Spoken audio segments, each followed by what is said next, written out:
Opposite Zhukov's bridgehead, the first line of German defences ran parallel to the Russians, along the flat valley floor of the Oder. 5 miles behind was a sandy ridge, 200 feet high, called the Seelow Heights. The ground between the heights and the Oder Valley was intersected by canals, a small river, and numerous streams and drainage ditches.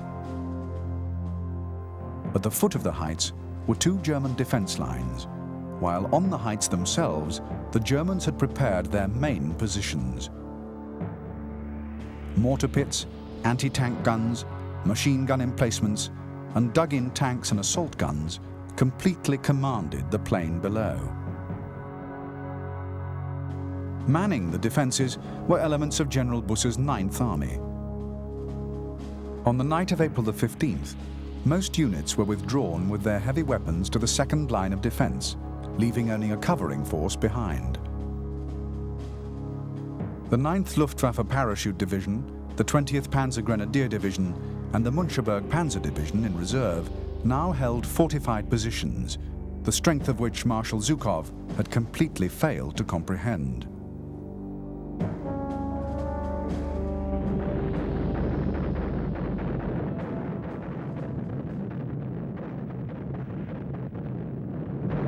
The awesome barrage that heralded the start of Zhukov's offensive began at 3 a.m. on the morning of April the 16th.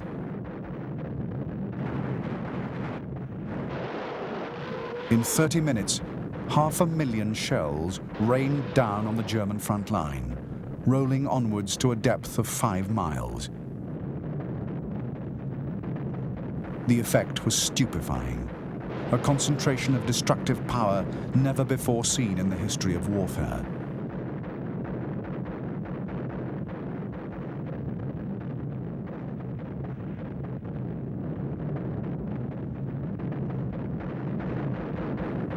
In fact, Zhukov's plan was already coming badly unstuck.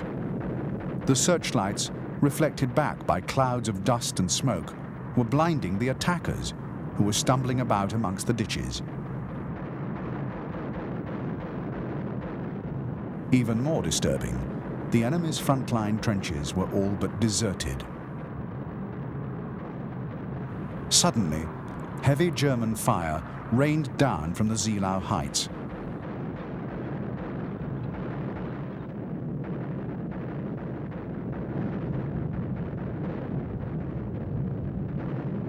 By dawn, the Russians had still made little progress. Bunched together and obstructed by waterways, they were easy targets for German gunners.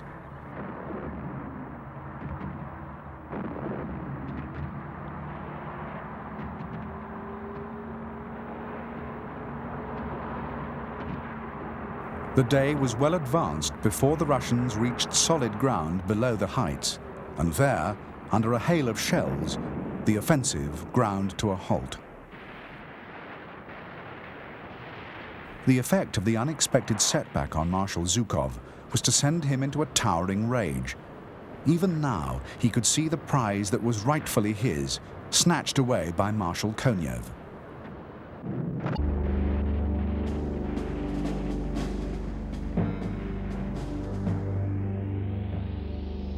By now, elements of Zhukov's First Guards Army had overrun the German trenches at the foot of the Seelow Heights.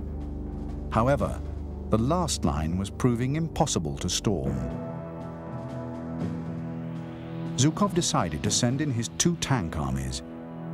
The terrain was totally unsuitable, and within hours, 1,300 tanks and self-propelled guns were locked in one vast traffic jam under the fire of German artillery. It would take 3 days, and in all, 30,000 Russian dead, before Zhukov would finally take the heights and begin his frantic dash for the German capital.